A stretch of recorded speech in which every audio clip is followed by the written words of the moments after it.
Je vais vous parler de peut-être l'expérience la plus belle et inattendue de ma vie. Ces 3 petits chats. Parfois, la vie nous surprend avec des leçons et des événements qu'on ne voit pas venir. Comme moi, une personne qui adore les chiens, qui avait peur des chats et qui n'avait jamais envisagé d'avoir des petits chats. L'histoire inclut l'une des plus belles amitiés que j'ai jamais eues. Je vous présente Thomas. On pourra parler de lui après, mais je peux déjà vous dire que lui, Miznon et ses 3 paires d'yeux bleus ont changé ma vie.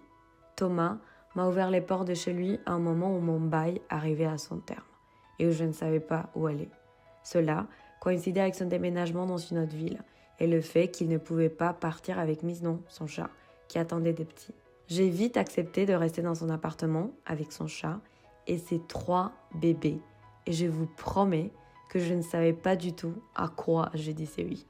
Je ne savais pas que je disais oui à des nuits sans sommeil, à des moments de folie où il courait partout, à l'escalade des meubles les plus hauts pour les attraper tout un an de rideaux, à d'innombrables interruptions dans l'écriture de mon mémoire parce qu'ils se mettaient tous sur le clavier, à nettoyer des cacas et des pipis pendant qu'ils comprenaient l'existence de la litière, à nettoyer des plantes renversées, des verres cassés, bref, tout ça.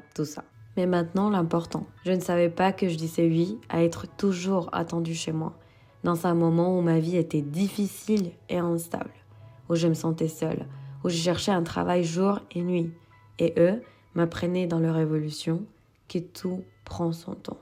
Je ne savais pas que je disais oui à des fous rires, parce que ces chats, oh là là, qu'est-ce qu'ils m'ont donné de la joie, avec leur énergie chaotique et imprévisible, et leur innocence et vulnérabilité. Les voir grandir si vite, si fort, les voir apprendre à marcher impatients, tomber plusieurs fois et se relever résilients sans hésiter, les voir apprendre à s'aimer et s'accompagner comme des bons frères, voir l'amour fou qu'ils avaient envers Miznon, et voir comment, petit à petit, ils apprenaient à nous aimer, Thomas et moi.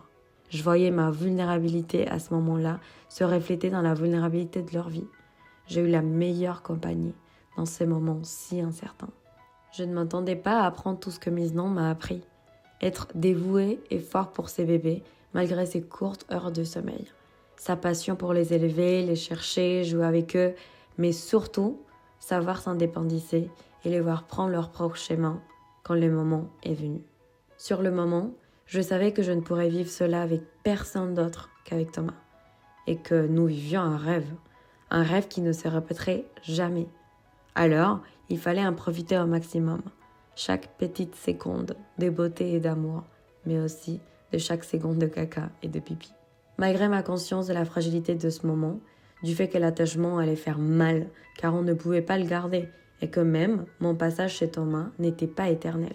Chaque au revoir a été une douleur. Ils sont partis un par un, et j'ai vécu cette douleur avec Miznon, la voyant les chercher. Ensemble, avec Thomas, nous avons fait le deuil. Nous nous sommes habitués à ne plus le voir. Nous avons compris que le rêve était fini, et à mon tour, même moi, je suis partir.